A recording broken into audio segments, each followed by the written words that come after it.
Digo desde já que nós não iremos adotar nenhum livro-texto no sentido clássico da palavra, de que nós vamos seguir esse livro do início ao fim, com seus esquemas, etc.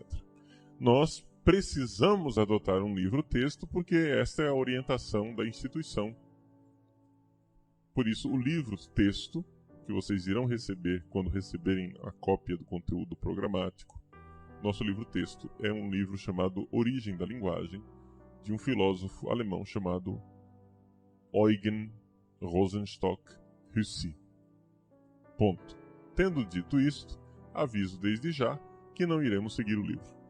Pronto. Então vamos tratar de algumas coisas que estão no livro. Mas o exercício de filosofar é um exercício de pensar. Portanto, ninguém está dispensado de pensar nesta aula. Nós precisaríamos pensar. E nós iremos pensar a respeito da linguagem. Se nós formos olhar dentro da classificação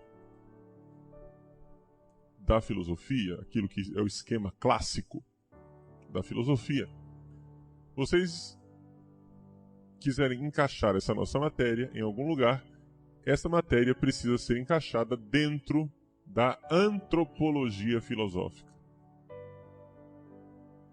Portanto, trata-se de uma matéria que irá falar de um fenômeno chamado linguagem que acontece com os seres humanos. Portanto, a filosofia da linguagem é um capítulo da antropologia filosófica. Pelo menos é essa a classificação tradicional. Nós iremos ver, porém, que a filosofia da linguagem tornou-se, nos últimos tempos, uma espécie de cavalo de batalha do movimento revolucionário mundial. Nós iremos ver o que quer dizer essa mentalidade revolucionária, o que é que eles pretendem fazer com a filosofia da linguagem, por que é que eles falam tanto de filosofia da linguagem e gostam tanto de filosofia da linguagem. Mas não é esta a matéria em si. A matéria em si é estudar a linguagem como ela é. Só que é inevitável nós, ao estudar a linguagem filosoficamente, denunciarmos também as contrafações, ou seja, aquilo que é a ideologia. Aquilo que são usos desonestos da filosofia da linguagem. Então, precisamos aqui, desde o início, colocar algumas coisas bem às claras. Antes de começarmos a refletir sobre o tratado de filosofia da linguagem e refletir sobre a filosofia da linguagem em si, eu preciso me apresentar para vocês. Agora, no caso aqui, não é se apresentar biograficamente. No caso, é se apresentar intelectualmente. Eu preciso apresentar para vocês as opções intelectuais que eu fiz. Não sou nenhum inventor de nada, não é? Mas é importante dar esse aviso prévio para os alunos, para vocês saberem com quem é que vocês estão lidando. A primeira coisa que os senhores devem saber é que eu sou cristão. Mais especificamente, católico. Mais especificamente ainda, sacerdote da Igreja Católica Apostólica Romana. E eu advirto aos senhores uma coisa gravíssima a meu respeito. Eu creio no que eu sou. Ou seja, eu estou profundamente convencido da verdade da Igreja Católica. E essa é a minha fé. Como é que eu posso sintonizar isto com o exercício da filosofia? Bom, aí nós iremos ver aos poucos como é que isto não atrapalha em nada, muito pelo contrário, ajuda, não é, a se fazer filosofia, a se refletir filosoficamente. Mas saibam que eu não terei medo de ser quem eu sou. Eu não terei medo de, sendo um padre católico, parar, dizer, olha, a fé católica diz isso, isso e isso. Eu preciso ser honesto com vocês, dizer o que é que a fé católica crê, para que vocês conheçam os pressupostos do meu pensamento e aí a gente possa fazer filosofia. Você vai dizer, padre, mas como é que o senhor quer fazer filosofia e colocar religião no meio? Não, não quero colocar religião no meio.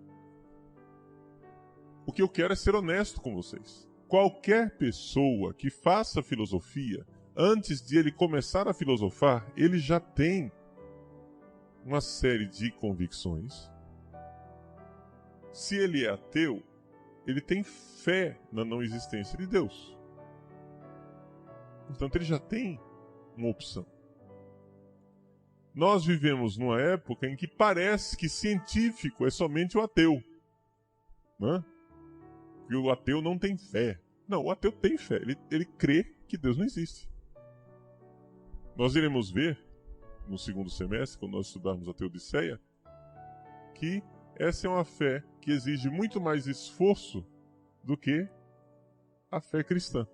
Ser ateu, você precisa de muito mais convicção para ser ateu, precisa de muito mais esforço interior para ser ateu do que para ser cristão. O que não faz dos ateus uns heróis, né? Muito pelo contrário. Faz deles uns cabeça duras obstinados, mas tudo bem.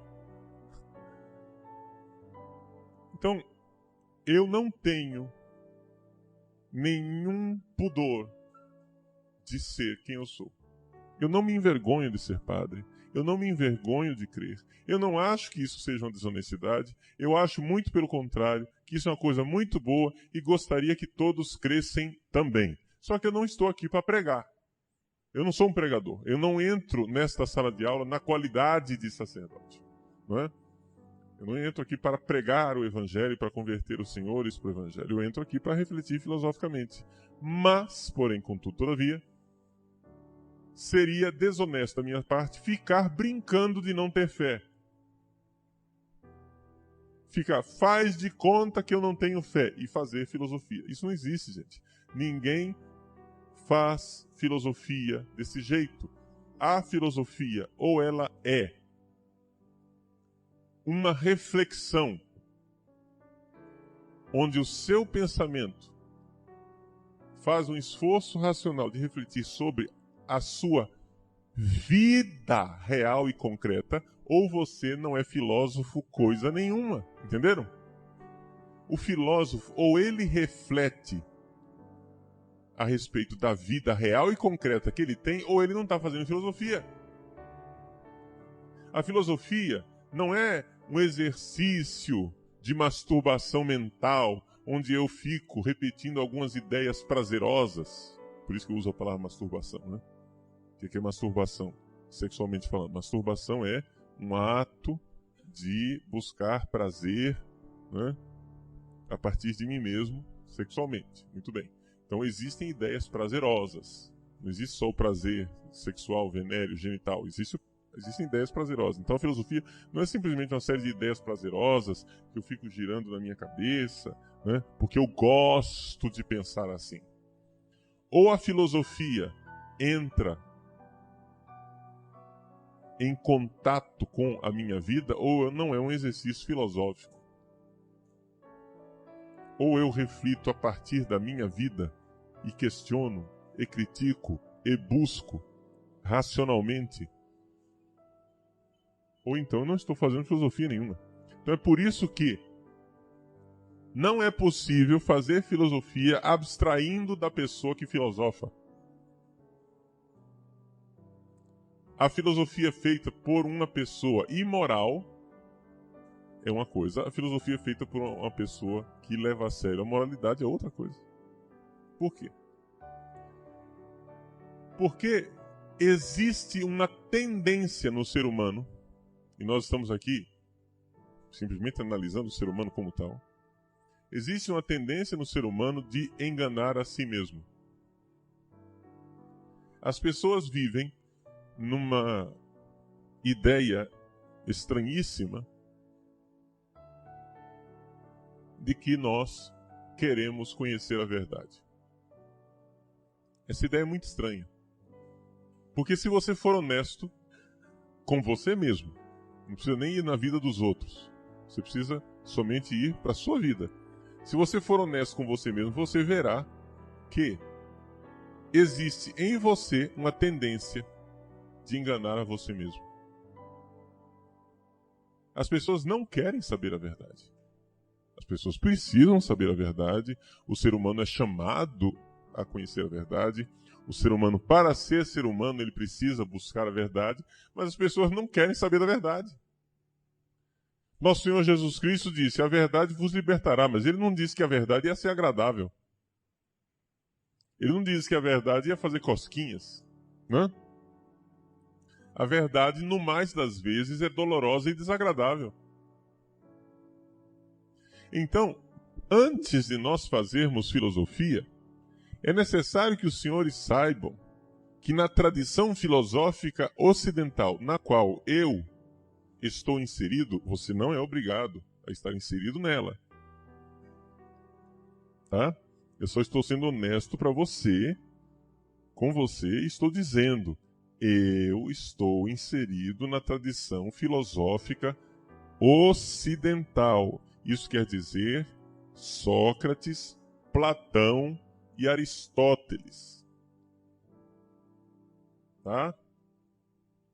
Que são os gigantes da tradição filosófica ocidental. O resto tem uma série de outros anõezinhos aí ao redor, que ajudam, mas não tem a estatura desses gigantes. Eu estou dentro desta tradição, estou dando minha identidade, estou sendo honesto com você. Você é obrigado a ser assim? Não, meu filho. Você pode ser marxista, revolucionário, gnóstico, filha da mãe. Estou falando filha da mãe porque está sendo gravado, tá? Eu não quero colocar um palavrão no site, tá bom? Você pode ser o que você quiser. Problema seu. Não me interessa, tá? Eu só estou dizendo quem eu sou. Na tradição filosófica ocidental, existe uma convicção de que não é possível ser filósofo se eu não for virtuoso.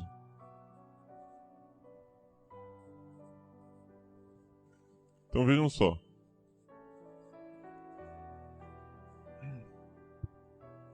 Se eu não for uma pessoa de virtude, não é possível fazer filosofia. Por quê? Porque a imoralidade de minha vida irá afetar a busca da verdade. Gente, se você não é uma pessoa virtuosa, você irá se enganar o tempo todo. Se enganar no sentido forte da palavra, ou seja, passar a perna, enganar a você mesmo, mentir para você.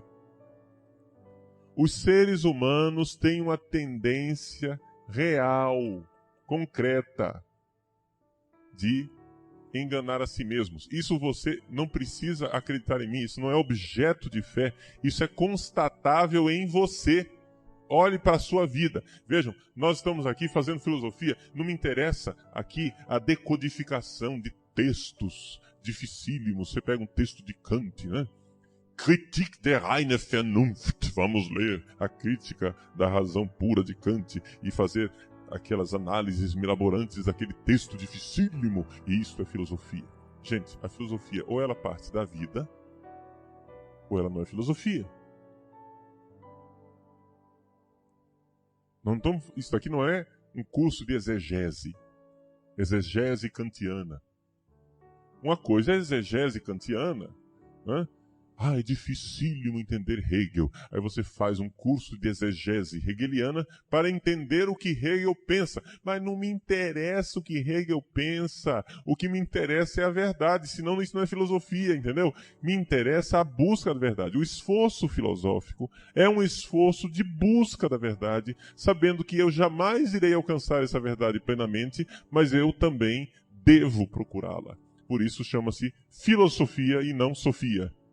Não é? Filosofia quer dizer um amor pela sabedoria, uma busca amorosa da verdade. Eu amo a verdade e por isso irei buscá-la. Se ela dói, problema.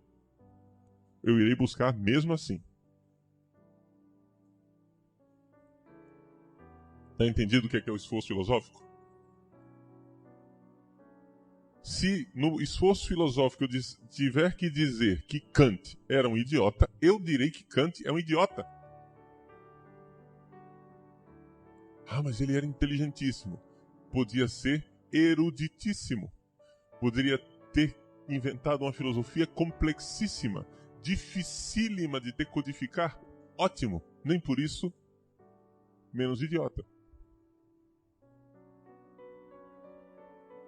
Então vejam, por que é que eu digo que o filósofo precisa ser virtuoso?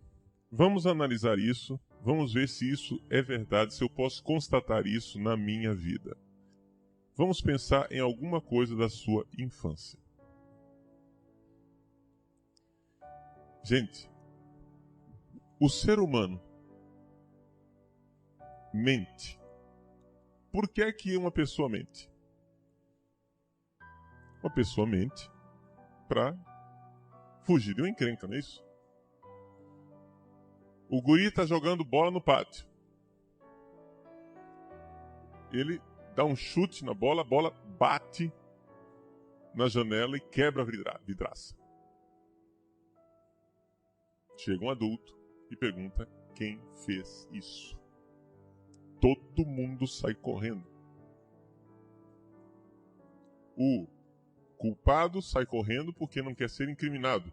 Os outros porque não querem ser incriminadores. E pronto, na cumplicidade geral, todo mundo sai correndo. Mas imaginemos que a criança se encontra com o pai. E o pai, com um olhar severo, olha para o filho e diz: quem fez isso? A criança começa a balbuciar uma desculpa e uma mentira. E o pai diz: eu não quero saber. Eu quero saber quem fez. E com esta atitude, o pai crava os pés da criança no chão da realidade, do mundo real. Gente, este é um acontecimento moral na vida de um ser humano. Existe uma facilidade no mentir. Mentir é escapar das consequências do que eu fiz.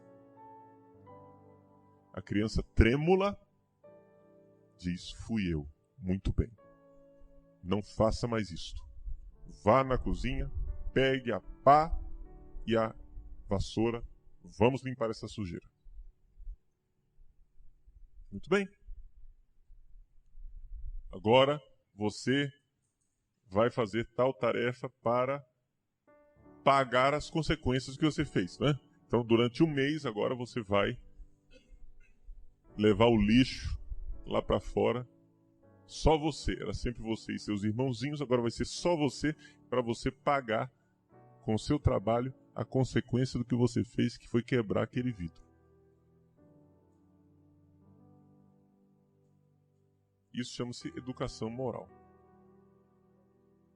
A criança precisa compreender o que é a realidade. O que é a realidade? Senhores filósofos, escreva aí, por favor. Real é aquilo que é independente do meu pensamento.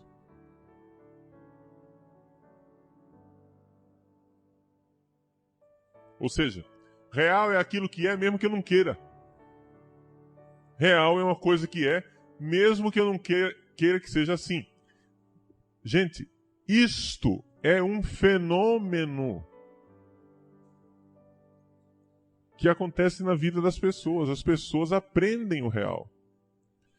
A criança, ela vive no mundo da fantasia. O que é o mundo da fantasia? É o mundo onde eu sou o demiurgo, não é isso? Eu sou o fazedor. Eu sou o construtor do mundo. Eu crio um mundo fantástico. Um mundo fantasmático. Eu crio aquele mundo. O mundo da fantasia.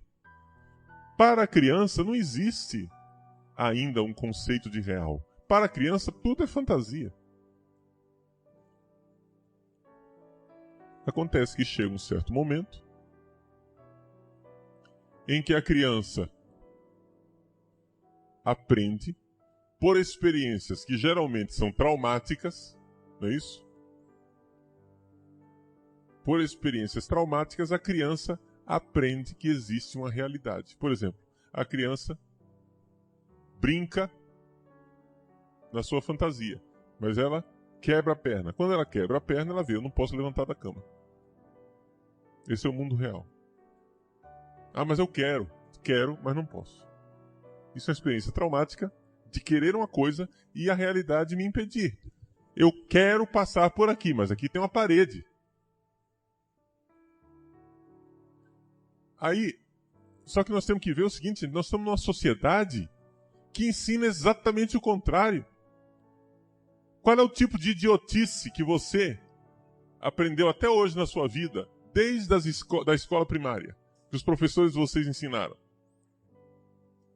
Essa organização criminosa chamada MEC, né, Ministério da Educação e Cultura, está acabando com a cultura e com a educação no Brasil. Por quê? Porque os professores são todos treinados para não ensinar nunca algo que seja verdade. É sempre uma opinião. Para mim, tal coisa está certa. Para mim, tal coisa está errada. Para mim, vejam, para mim, isso é o mundo infantil. Para mim, ali tem uma porta. E, no entanto, não tem uma porta. Se você for lá, você vai bater a cara. E não, mas isso é intolerante você chegar e dizer que ali não tem porta. Você tem que respeitar as opiniões diferentes, não é isso? Então você respeita a diversidade. A pessoa acha que tem uma porta, deixa ela achando. Enquanto isso, ela bate a cabeça e morre. Grande caridade é essa, uma tolerância criminosa. Existe tolerância criminosa, gente. Quando a pessoa está se fazendo mal e você não avisa, você está sendo muito tolerante. Mas isso chama-se egoísmo. Não é? Por exemplo, seu filho está se drogando. Não, mas nós temos que tolerar, é a opção dele, coitado. Nós temos que ter, né? Temos que fazer uma experiência plural. Plural. Ele acha que cocaína não faz mal. Eu acho que cocaína faz mal, mas eu tenho que respeitar a opinião do meu filhinho. Enquanto isso, seu filhinho se lasca, né? Porque se ele acha que cocaína não faz mal, objetivamente, no mundo real, naquele mundo onde as coisas são, apesar de você achar o contrário, no mundo real, as células do cérebro dele estão sendo prejudicadas pelo consumo de cocaína. No mundo real é assim, gente. No mundo real, o mundo real é o mundo da minha conta bancária.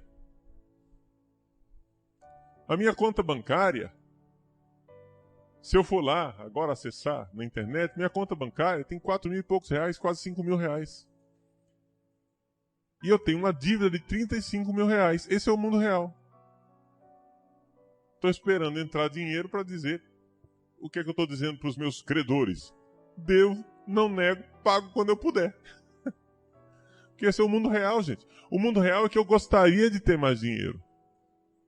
Andei gastando dinheiro demais. Por quê? Porque andei ajudando a construir igreja lá em Barão do Melgaço. Andei ajudando não sei quem a pagar não sei o quê. Entende? Emprestando dinheiro aqui e ali, pronto. Gastei 35 mil reais.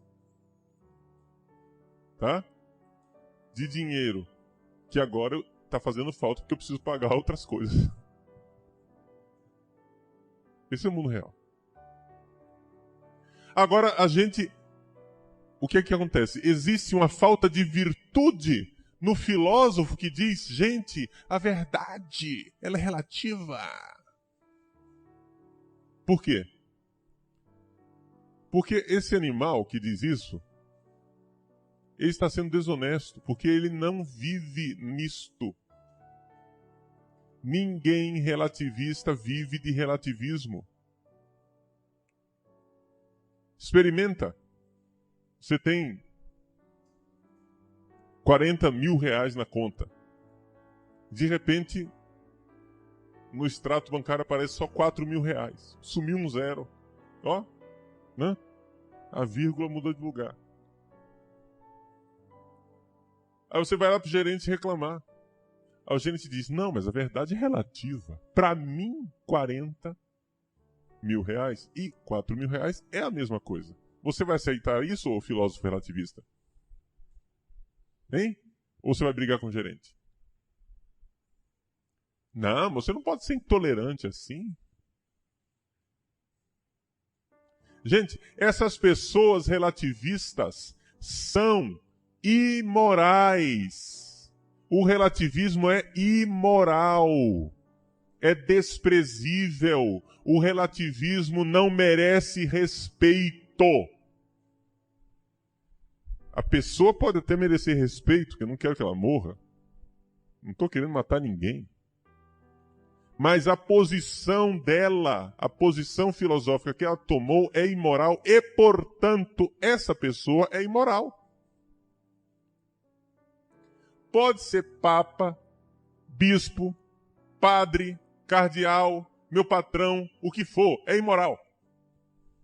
Não estou com medo de chamar bispo de imoral se ele for relativista. Não estou com medo de chamar formador de imoral se ele for relativista. Não estou com medo de chamar o senhor de imoral se o senhor for relativista. Se o senhor é relativista, saiba, eu tenho a plena convicção que o senhor é imoral. Portanto, mude, converta-se, seja virtuoso, porque senão você jamais poderá fazer filosofia. Verdadeiro sentido da palavra filosofia, que é buscar a verdade. Porque o relativismo é imoral. O relativismo é imoral porque o relativismo é um recurso ideológico do qual a pessoa se aproveita quando lhe convém.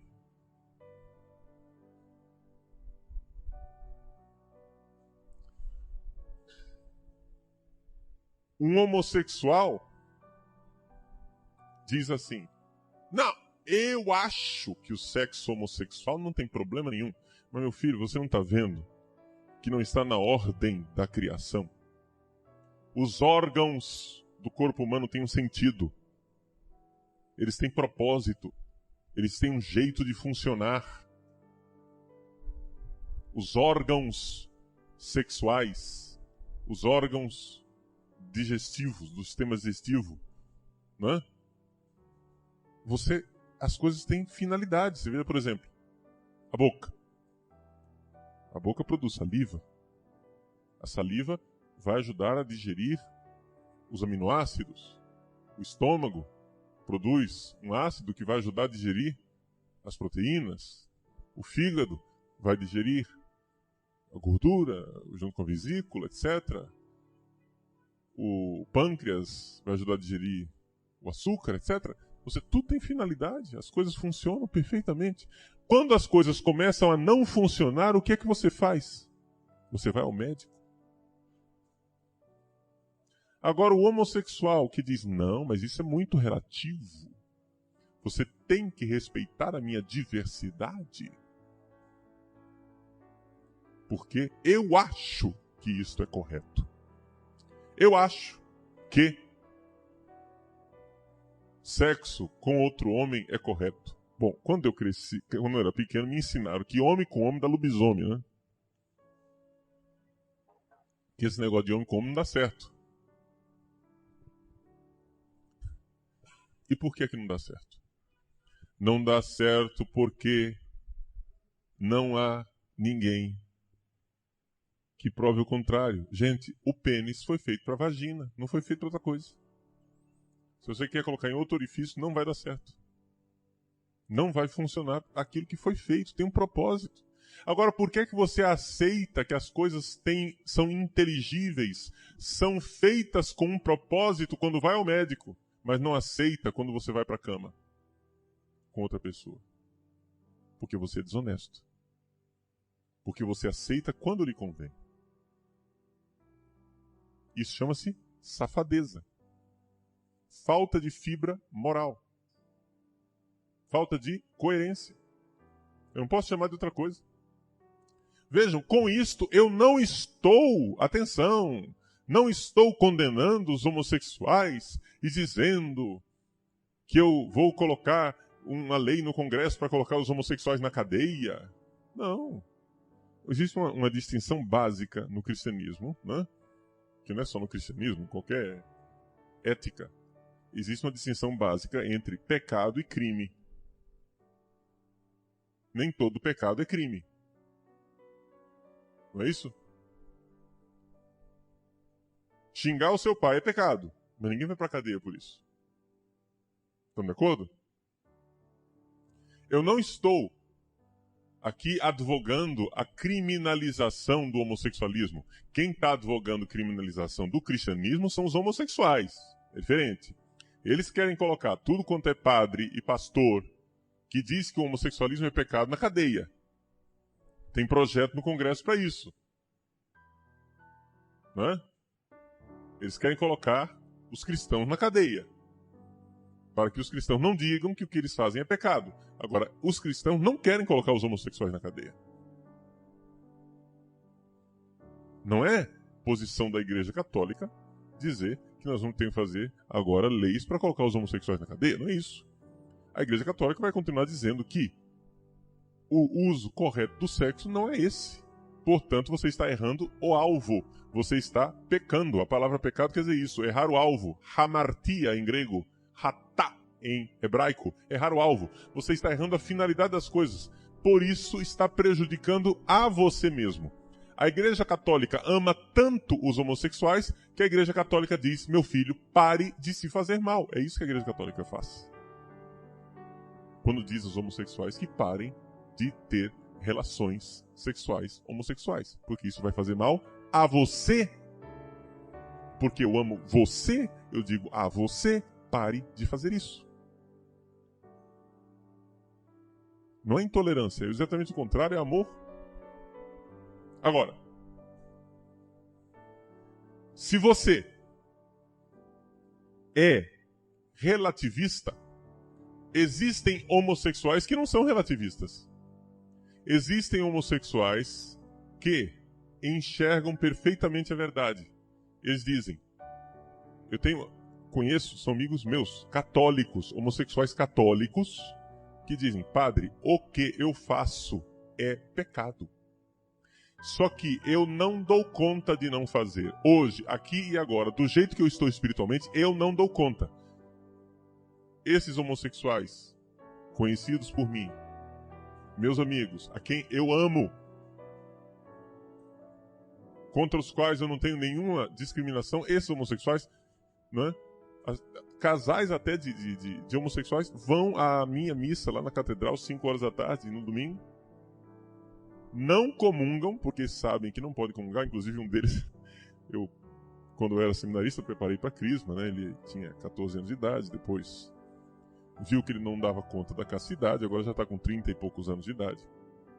E tá morando com outro cara, né? Por quê? Porque ele viu que não dava conta. Ele vinha, chorava as pitangas, querendo viver a castidade, sofrendo, não sei o que, etc e tal. Toda semana ele caía com pessoas diferentes. Estava vivendo uma certa promiscuidade. Até que ele mesmo chegou à conclusão, olha, vou fazer o seguinte, eu vou ficar com um só. É pecado, eu sei que é pecado. Mas pelo menos com um só, tá menos ruim do que viver a destruição de pulando de galho em galho toda semana. Então, esse rapaz, né, começou a ter um relacionamento com outro e levou o cara, pela primeira vez, à missa no domingo lá na catedral. E o parceiro dele entrou na fila de comunhão.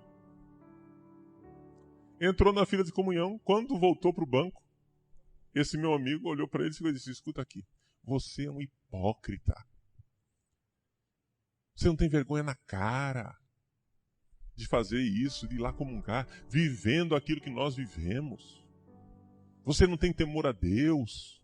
Você não vê que o que nós fazemos não é correto.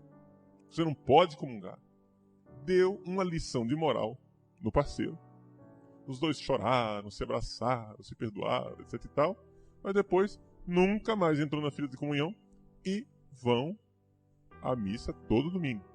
Gente, essas pessoas que sofrem assim, que têm uma retidão de consciência, esse povo vai entrar no céu antes de mim. Entende? Eles sabem muito bem o drama interior que eles vivem. Mas é uma retidão. Se vê que são pessoas que procuram a retidão. São pessoas que não estão brincando com a verdade e adaptando a verdade aos seus gostos. São pessoas que sabem, Deus fez o mundo, as coisas têm propósito. Vamos usar a linguagem filosófica, né?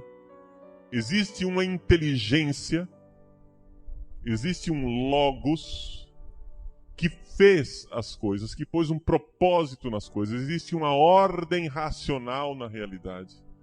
Essa ordem racional nem sempre é aquilo que eu gostaria que fosse.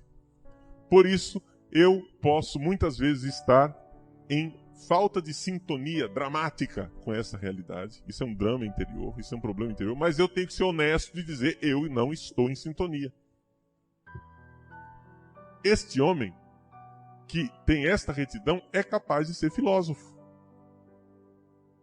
Mas se você comete a desonestidade do relativismo, você jamais vai ser filósofo. Agora vejam só, isso daqui não é aula de catecismo e eu quero que vocês entendam que vocês podem absolutamente discordar de mim. Pode discordar. Tranquilamente. Dizer: não, padre, eu acho que o relativismo é moral. Então, muito bem. Ponha as suas razões. Eu irei debater com você. Nós iremos conversar aqui. Prometo, né, que eu vou fazer o possível para tentar entender os seus argumentos. Mas nós estamos fazendo filosofia. Então aqui o que vale são os argumentos. Eu estou apresentando os meus argumentos. Você pode apresentar o contrário. Então vejam, existe dentro do projeto filosófico ocidental tradicional algo que é pré-filosófico, que é esta vida virtuosa. Os seres humanos, por causa do pecado original, isso é um dado da fé, a filosofia não conhece pecado original, a filosofia não sabe que o pecado original existe. Quem sabe que o pecado original existe é a revelação, portanto é um dado teológico, não é? Mas embora a filosofia não saiba do pecado original, a filosofia vê as consequências do pecado original. É algo que é palpável, é algo que você vê. Basta você ser honesto com você. Veja que você tem uma tendência para o pecado, para a desonestidade, para a mentira. Você tem essa tendência. E você precisa a todo momento estar se fiscalizando para não se enganar. Portanto, existe, antes do projeto filosófico, existe uma deliberação moral, existe uma decisão moral de chegar e dizer: eu irei buscar a verdade, mesmo que ela seja dolorosa. E isto é algo que só pode ser feito por uma pessoa que tem coluna vertebral, moralmente falando, que tem verve, não é? Que tem coluna vertebral, que tem esse nervo, essa capacidade de enfrentar verdades doloridas, sofridas. Então, meus queridos, vejam só.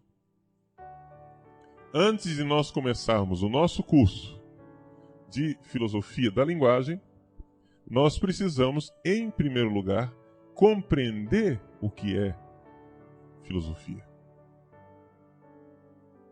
Entender que por trás do projeto filosófico existe um pressuposto. Ninguém nasce fazendo filosofia. As crianças no berçário não fazem filosofia. Quando uma pessoa começa a fazer filosofia, ela já tem toda uma história pessoal. E aquela história pessoal, ela influencia no resultado da investigação filosófica. Você vai chegar e dizer assim, mas Padre Paulo, me diga uma coisa. Isto que o senhor está fazendo não é a falácia do argumentum ad hominem? O que é argumento ad hominem? Argumento ad hominem é assim. Você está aqui defendendo, sei lá, uma posição filosófica, metafísica, fenomenológica, vamos supor. Você está defendendo a filosofia de Kant. E eu digo, mas você é um adúltero. Você não tem, né, moralidade para estar discutindo filosofia comigo. Isso é argumento ad hominem, né? Entenderam? Isto é um argumento ad hominem porque você não está tocando no argumento que ele está falando. Ele está dizendo as coisas para você. Está discutindo filosofia e você está dizendo, mas você é adúltero, você é um drogado, você é homossexual, não é isso? É como chegar e dizer assim, vocês já ouviram falar de um filósofo chamado Michel Foucault, né? Foucault, ele era homossexual, drogado, né? E morreu como uma das primeiras vítimas da AIDS. Foucault, por exemplo, disse que uma das maiores emoções que ele teve na vida foi um dia que ele estava drogado e atravessou uma rua em Paris, quase foi atropelado. Diz que aquilo para ele foi o auge, foi o clímax do prazer, né? Esse medo, essa carga de adrenalina sob efeito das drogas, do quase atropelamento. Tudo bem. Então, só para dizer assim que é um sujeito que tem uma vida moralmente bastante questionável, né? Se eu pego a filosofia de Foucault e julgo a filosofia de Foucault, sem querer entrar nos argumentos que ele usa, e sem querer entrar no conteúdo do que está sendo discutido, e descarto a filosofia de Foucault simplesmente pelo fato dele ser gay, eu estou usando um argumento ad hominem. Isso é uma falácia. Estamos de acordo? Só que não é isso que eu estou fazendo. O que eu estou dizendo, o que eu estou analisando é o argumento. Eu estou dizendo que o argumento é imoral. Entenderam a diferença? Se eu chego e digo assim, Deus existe, e um cara diz, mas você é um ladrão. Bom, isso é um argumento ad hominem. A existência de Deus, né, não tem nada a ver com o fato de eu ser ladrão ou não. O que é que tem a ver alhos com bugalhos? Santo Tomás de Aquino dizia assim, o Espírito Santo está onde quer que se diga a verdade. Por isso Santo Tomás de Aquino aceitava perfeitamente as verdades descobertas pelo filósofo pagão Aristóteles. Porque embora Aristóteles não fosse um santo, embora Aristóteles não fosse cristão, embora Aristóteles, né, não tivesse conhecido a Jesus Cristo, o santo frade Tomás de Aquino não tinha nenhum pejo, não tinha nenhuma vergonha, ele era humilde o suficiente para aprender com um filósofo pagão. Porque ele sabia que se ali estava a verdade, era o Espírito Santo falando, mesmo que estivesse falando por um pagão. Isso aqui é perfeitamente razoável. Só que eu não estou fazendo um argumento ad hominem, por quê? Porque eu não estou tocando na moralidade da pessoa sem tocar no argumento. Eu estou mostrando como o argumento do filósofo relativista é um argumento que nasce de uma imoralidade. Entenderam? Aquele argumento brota da imoralidade e leva à imoralidade, ou seja, o argumento é imoral.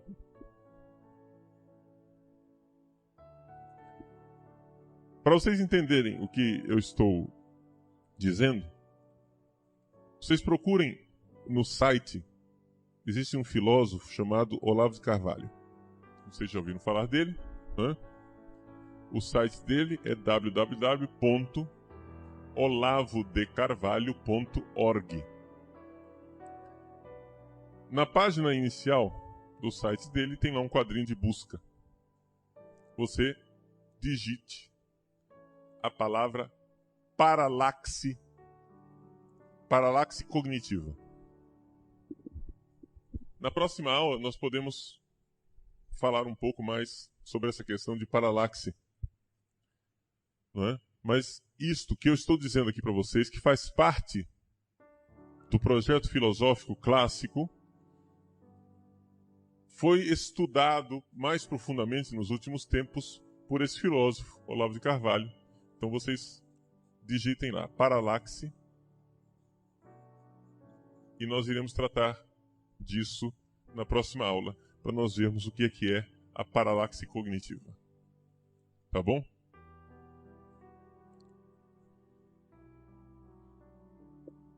Mas existe exatamente esta realidade que está aqui em jogo. Os filósofos antigos já haviam enxergado isso, não tinham usado essa palavra paralaxe cognitiva, que a palavra foi cunhada por Olavo de Carvalho, né? Ela é tirada da ciência física e colocada dentro da ciência filosófica. Mas é um fenômeno interessantíssimo. Toda a filosofia moderna, ela sofre deste mal chamado paralaxe cognitiva. Bom, vamos deixar a paralaxe cognitiva para a aula que vem, né? Para nós entendermos o que quer dizer essa palavra, qual é o conteúdo específico daquilo que o Olavo está recordando. Mas por hoje, nos basta analisarmos por que os filósofos como Sócrates, Platão, Aristóteles, por que os filósofos não veem que seja possível uma pessoa fazer filosofia sem ser virtuoso. Antes de você fazer filosofia, você precisa já estar no caminho da virtude.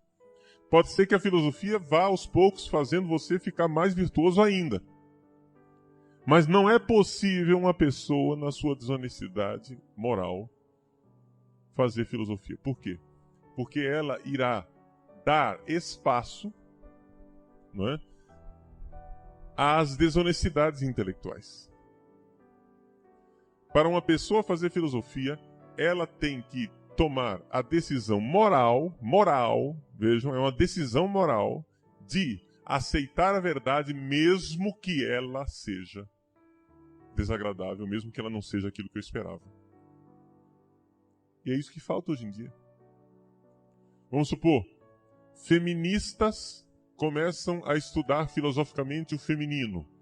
Mas se elas estudarem filosoficamente o feminino e começarem a ver que existe na psicologia feminina, na constituição física feminina, alguma desvantagem, e que depois, ao fazer uma reflexão filosófica sobre a mulher, vamos ver o que é a mulher. O que é a mulher? Qual é a diferença, filosoficamente, né, entre homem e mulher? A diferença de gênero. Em que existe ou não existe uma consequência filosófica dessa diferença? Claro que o homem em si, antropos, de dois gêneros, eu posso investigar metafisicamente, a antropologia filosófica faz isso. Mas eu posso investigar metafisicamente uma diferença entre a mulher e o homem, ou isso é alguma coisa que deve ficar para as ciências humanas menos filosóficas? Bom, não vamos fazer aqui, né, essa investigação filosófica, mas para dizer, para continuar o nosso exemplo, imagine que uma feminista, ao investigar filosoficamente, ela descubra que a mulher tem certas vantagens sobre o homem e que a mulher tem certas desvantagens diante do homem. E porque ela é feminista, ela vai desonestamente e varre para debaixo do tapete as desvantagens e só fala das vantagens. Ora, gente, isso daí chama-se desonestidade intelectual. Entenderam? Nós, quando fazemos uma investigação, precisamos jurar para nós mesmos que nós não iremos cometer esse tipo de desonestidade. Agora, isso é uma decisão moral.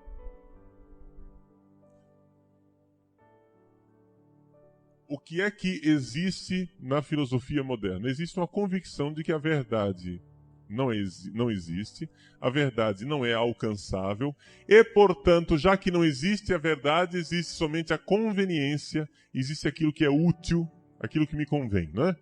Então, para os grandes mestres da dúvida, que nós iremos estudar nesse semestre, Marx, Freud e Nietzsche, né?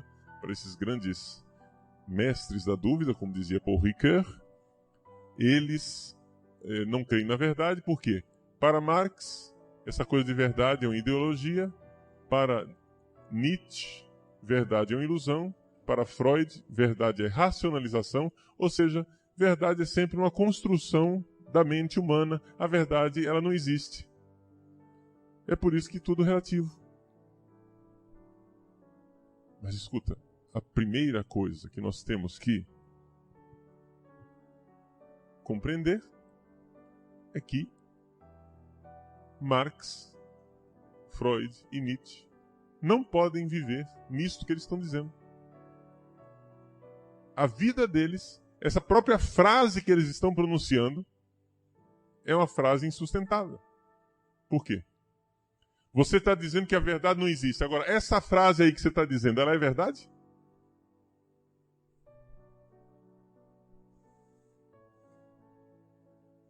O que é que eu entendo por verdade? Não é? É um conhecimento que um sujeito possui que encontra algo de objetivo na realidade, independente do pensamento. Não é? Não é isso? O que é o real? Estão lembrados do que é o real? Real é aquilo que é mesmo que eu não queira. Não é isso? Então, conhecer a verdade é conhecer a coisa como ela é, mesmo que eu não queira que ela seja. Independente do meu pensamento. Não é meu pensamento que está produzindo aquilo. Aquilo existe, aquilo tem um ser independente do meu pensar. Não é o meu pensar quem está produzindo isso. O meu pensar conheceu isso. Eu estou na verdade. Eu conheci a verdade. Verdade é isso. Muito bem. Pergunto, senhor Freud, senhor Marx, senhor Nietzsche. Os senhores dizem que verdade não existe. Existe algo no mundo real que corresponde a essa sua frase? Se existe algo no mundo real que corresponde a essa sua frase, você está proferindo uma verdade. Logo, essa frase que você está dizendo, ela é autodestrutiva. Você não é capaz de viver disso.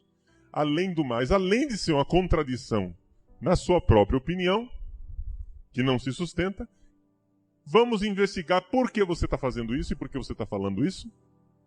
Porque você é safado. Porque você, Freud, porque você, Nietzsche, porque você, Marx, não é virtuoso o suficiente de aceitar algo que vá contra a sua criação, a sua invenção. Porque você não está preocupado em buscar a verdade. Você está preocupado em marketing, em fazer, né, uma filosofia para você ser famoso, alguma coisa que o valha, ou outras intenções piores ainda.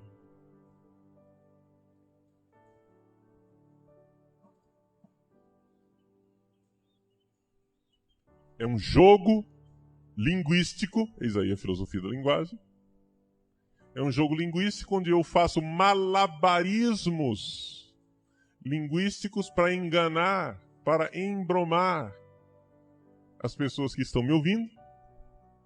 Eu pareço inteligentíssimo, mas isso é simplesmente uma masturbação mental, porque não corresponde àquilo que você vive. Você não é capaz de ir à feira e comprar uma penca de banana a partir dessa sua filosofia.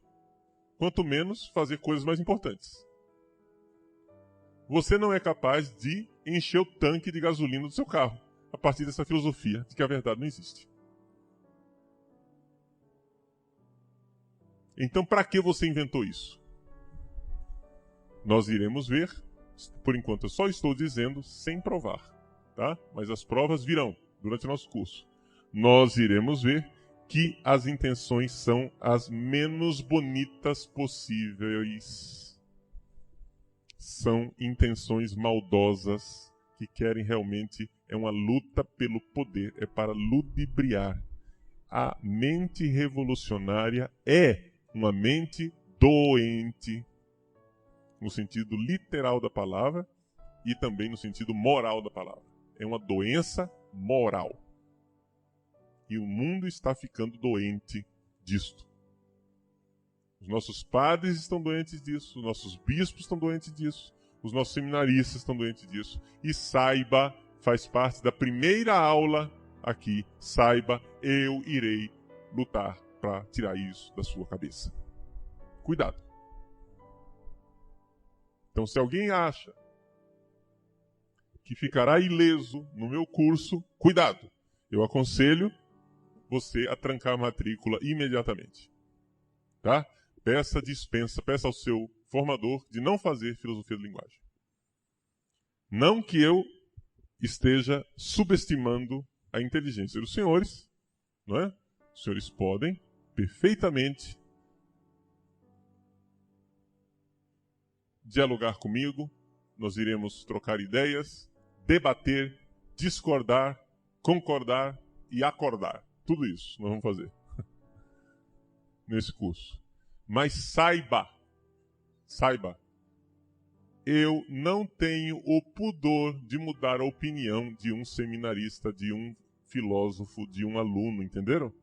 Eu não tenho medinho. Eu não faço de conta, porque tem outros filósofos, professores, padres, oradores, jornalistas, profissionais da fala. Tem outros profissionais que estão ali para fazer sua cabeça, para mudar sua opinião, mas não te avisam isso. Eles dizem, não, você tem direito à sua opinião. Enquanto isso, ele vai minando as suas convicções. Não, eu estou te respeitando. Não, porque isso é a sua opinião. Que beleza, vamos valorizar a opinião do aluno. E vai enchendo sua bola. E você vai achando que você é o máximo. Né? E aí, quando você vê, você virou piolho. Sabe o que é piolho? Piolho é um negócio que anda na cabeça dos outros. Né? Ou seja, você só vive na cabeça dos outros. Você não pensa. Você é papagaio. Você repete as bobagens que você aprendeu por aí. Eu não pretendo fazer isso com os senhores. Eu pretendo, desde o início, ser muito honesto e dizer, cuidado, irei argumentar com uma finalidade, mudar sua opinião. Por quê? Porque eu creio que o esforço filosófico é uma busca da verdade e nós precisamos pôr em questão as nossas opiniões para nos aproximarmos dela. Como eu estou já nesse negócio há alguns anos, né? Como já estou há alguns anos ensinando e estudando filosofia, então não é tão fácil assim eu agora me desfazer de coisas que é depois de uma longa investigação, de estudo, de ouvir outras pessoas, de ler textos, de examinar a realidade, de examinar a minha consciência, etc e tal, não é muito fácil de eu me desfazer destas coisas se você não tiver um argumento muito bom. Eu estou aberto para mudar de ideia. Estou aberto para você me convencer do contrário. Não é? Mas precisa ser argumento convincente, né? Não tenho dúvida que eu posso aprender com os alunos e que eu posso mudar de ideia, tá? E não tenho dúvida também que eu erro, tá? Então saibam disso. Eu não sou tão louco de achar que eu jamais erro, que eu não tenho. Não, eu erro. Às vezes eu digo coisas, né, que são estupidezes verdadeiras, ou seja, falta de estudo. A gente erra os dados, né? Isso acontece. Mas existe o propósito, pelo menos a vontade, de querer acertar e de buscar a verdade. E eu gostaria de que você se apaixonasse por isso também, por essa busca. E, para se apaixonar por essa busca da verdade, nós precisamos estar dispostos a mudar de ideia. Eu preciso estar disposto a mudar de ideia, você precisa estar disposto a mudar de ideia. Agora, para mudar de ideia, a gente precisa ter argumentos com base na realidade. Tá bom? Então não é uma fé, não é catecismo, nós estamos aqui para filosofar. Né? Então, o que não quer dizer que eu não tenha fé, eu tenho. Não irei filosofar a partir da fé. Todas as vezes que eu disser alguma coisa que é de fé, eu aviso, eu digo, olha, isso é o catecismo, isso é a fé. Né? Filosoficamente, a filosofia não conhece isso. Eu vou avisar. Mas também não vou fazer de conta que eu não sou padre. Alguma dúvida sobre o nosso projeto?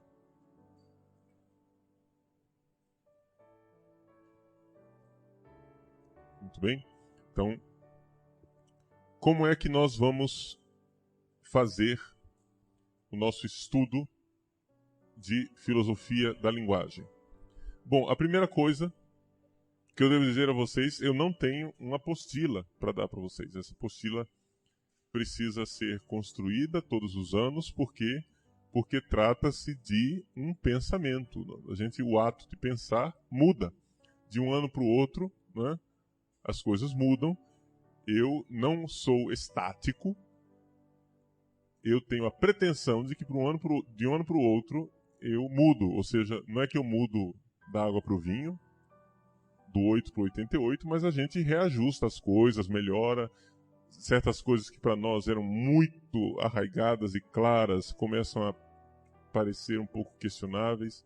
Outras posições que o ano passado eu via, não, eu acho que eu vou por aqui. A gente vai reconstruindo. Esse curso de filosofia da linguagem, não é? Eu já o reconstruí. Esta é a 9ª reconstrução. Já reconstruí esse curso 9 vezes. É a 9ª vez que eu leciono esse curso. Ora, 9 vezes quer dizer que 9 vezes você se questiona sobre as mesmas coisas, 9 meses você vai revisitando aqueles argumentos, 9 vezes você enxerga cada vez melhor. Não é isso? O conhecimento que você tem de você hoje é bem diferente do conhecimento que você tinha 10 anos atrás. Hoje você se conhece melhor. Você é sempre o mesmo. Você é a mesma pessoa, você não é outra pessoa. Não é que você é uma metamorfose ambulante, né, como diz Raul Seixas, né? Você é a mesma pessoa, mas essa pessoa você vai conhecendo melhor. A mesma coisa o fenômeno da linguagem. O fenômeno da linguagem é o mesmo. Há 9 anos atrás ele era um, né? Hoje ele continua sendo a mesma coisa, só que a gente vai enxergando coisas que não enxergava antes.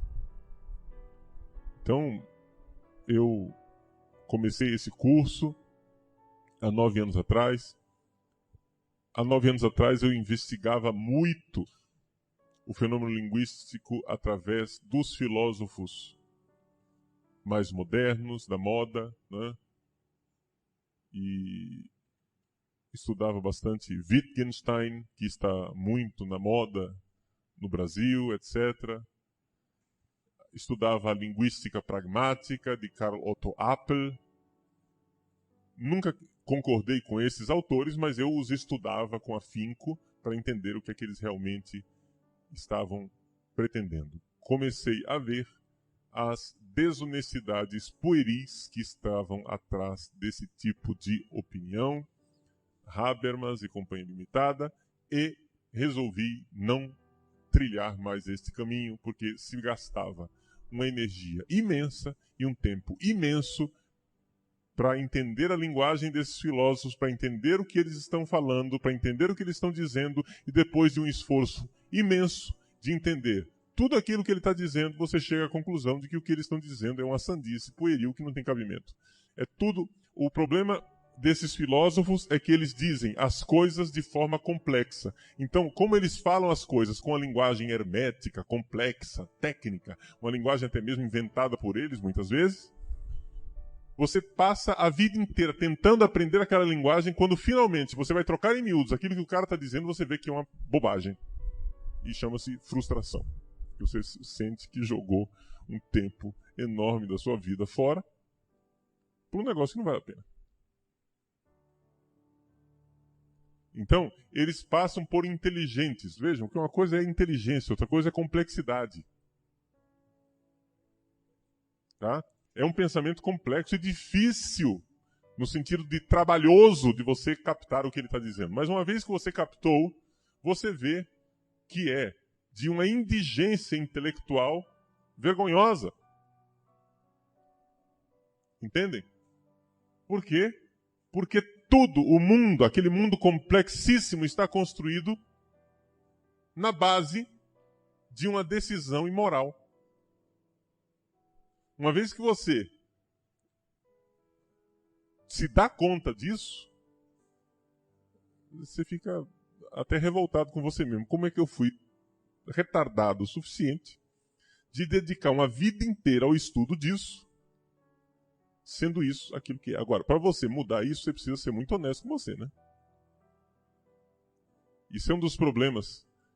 Uma vez, um rapaz foi falar com a professora na universidade.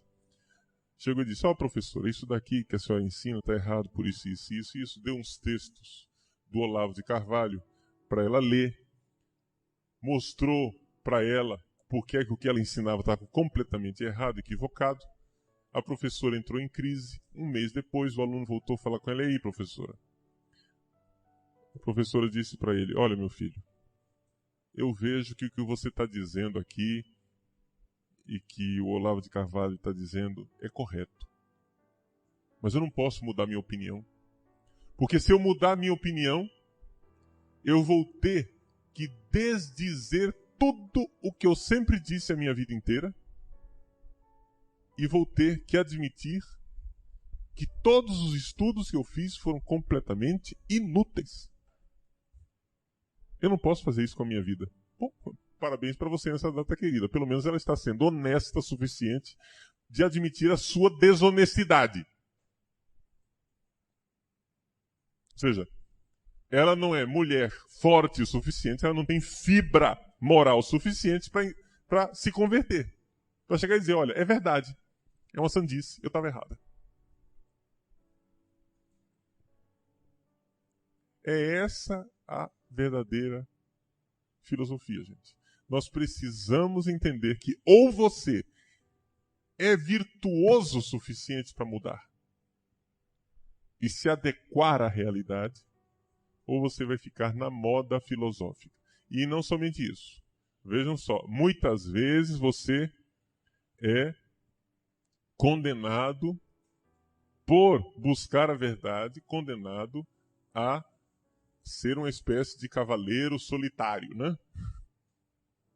Em que sentido? Se você está buscando a verdade, saiba, você está nadando contra a correnteza. Então, verdadeira filosofia não é coisa para adolescente. Adolescente é um animal gregário, entende? Adolescente, ele precisa de manada, ele precisa da turma. Se ele não tiver a turma dele, se não tiver a gangue dele, né? Se não tiver o grupo, ele se sente completamente fora. Então o adolescente, ele se adequa ao grupo. Ora, o filósofo não pode ser um cara que vive com o grupo.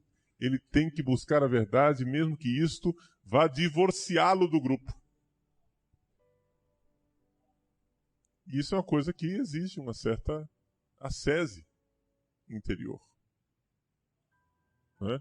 Significa que você precisa ser honesto o suficiente de chegar e dizer, não, esta é a verdade. Eu não vou criar briga com ninguém, mas esta é a verdade. E se você chegar a padre e você começar a notar que a verdade que você descobriu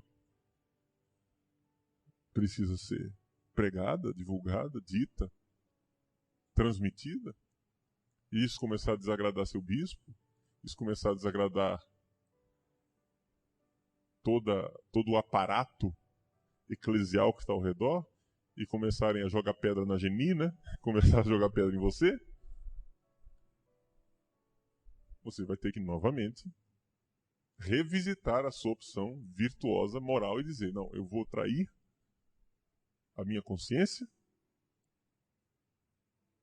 e ficar com a turma, ou eu vou abraçar a verdade.